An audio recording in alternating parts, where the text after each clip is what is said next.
Bismillahirrahmanirrahim. Inna shadaqata tudfi'u ghadabar Rabb. Sesungguhnya sedekah itu dapat meredam murka Allah, wa tadfa'u midatassu, dan dapat menghindarkan pelakunya dari mati dalam kondisi buruk atau su'ul khotimah.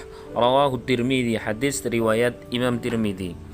Teman-teman semuanya, banyak sekali kisah tentang bahwa orang yang bersedekah itu memiliki banyak sekali fadilah. Salah satu fadilahnya, salah satu keutamaan dan kedahsyatan juga keistimewaan sedekah adalah dapat meredam murka Allah Subhanahu wa taala, dan dapat menghindarkan pelakunya tadi itu mati dalam kondisi yang buruk atau su'ul khotimah. Ada banyak sekali kisah. Salah satu kisah saya akan bacakan kisah yang ada dalam kitab An-Nawadir Syekh Syihabuddin Al-Qulyubi. Di sana tersebutkan satu riwayat tentang Sayyidah Aisyah radhiyallahu anha membeli seorang budak. Kita tahu kala itu memang budak masih diperbolehkan. Kala beliau membeli seorang budak, maka sejurus kemudian malaikat Jibril turun menghadap kepada Rasulullah SAW, memberikan informasi, wahai Rasulullah, keluarkanlah budak perempuan tersebut dari rumahmu, sebab ia adalah orang yang berakhlak buruk dan kelak ia akan menjadi ahli neraka. Seketika itu pula Rasulullah SAW langsung meminta kepada Sayyidah Aisyah untuk memulangkan atau mengembalikan atau mengeluarkan budak tersebut dari rumah beliau. Dan sebelum keluar, budak tersebut diberikan kalau bahasa sekarang pesangon semacam hadiah, yakni beberapa kurma dan sebagainya. Dan seketika pula langsung itu si budak tadi keluar dari rumah Sayyidah Aisyah. Begitu keluar, ternyata pemberian Sayyidah Aisyah yang diberikan kepada si budak tadi oleh si budak tadi digunakan untuk sedekah.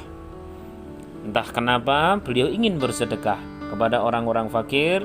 Pokoknya dia bersedekah kepada siapa yang ia temui. Dan subhanallah, sejurus kemudian malaikat Jibril kembali datang mendatangi Rasulullah SAW, memerintahkan agar mengembalikan budak perempuan tersebut yang tadi telah dikeluarkan. Sebab kenapa? Sebab ia telah menjadi orang yang ahli khair, ahli kebaikan, wa ahlul jannah, dan ditakdir oleh Allah menjadi ahli surga. Sebab apa? Sebab lantaran amal salih yang bernama sedekah kepada orang lain. Teman-teman semuanya, subhanallah, ini kisah sangat luar biasa. Ternyata selain sedekah itu dapat mengundang kebaikan-kebaikan untuk kita, juga dapat menyingkirkan keburukan-keburukan dari kita. Bahkan dalam kisah tersebut, orang yang tadinya dalam catatan ahli neraka saja dapat diubah oleh Allah menjadi ahli surga. Memang betul apa yang dikatakan di dalam ayat Al-Quran, yamhullahu ma yasha wa yuthbit. Allah berkuasa untuk menetapkan sebuah takdir yang telah ditulis, dan berkuasa pula untuk mengganti atau menghapusnya dan menggantinya. Nah, salah satu amal saleh yang dapat menjadi lantaran mendatangkan keridhaan Allah, menyingkirkan kemurkaan Allah adalah sedekah, yang dengan itu maka seorang menjadi takdirnya berbeda. Kita yang melakukan sedekah dan Allah lah yang merubah takdir kita. Sampai hari ini kita tidak pernah tahu apakah kelak kita menjadi ahli surga ataukah ahli neraka. Apakah kita termasuk orang yang beruntung di akhir hayat kita ataukah orang yang celaka di akhir hayat kita. Kita tidak pernah tahu bagaimana akhir hayat kita. Walau hari ini kita sholat dan sebagainya, tapi tentu bukan jaminan bahwa akhir hayat kita dalam kondisi baik. Lalu apa yang harus kita lakukan? Yang kita lakukan adalah mengikuti programnya Allah. Salah satu programnya yakni siapa yang bersedekah, maka Allah akan menghindarkan dari mati yang buruk, akan menyingkirkan dari murkanya.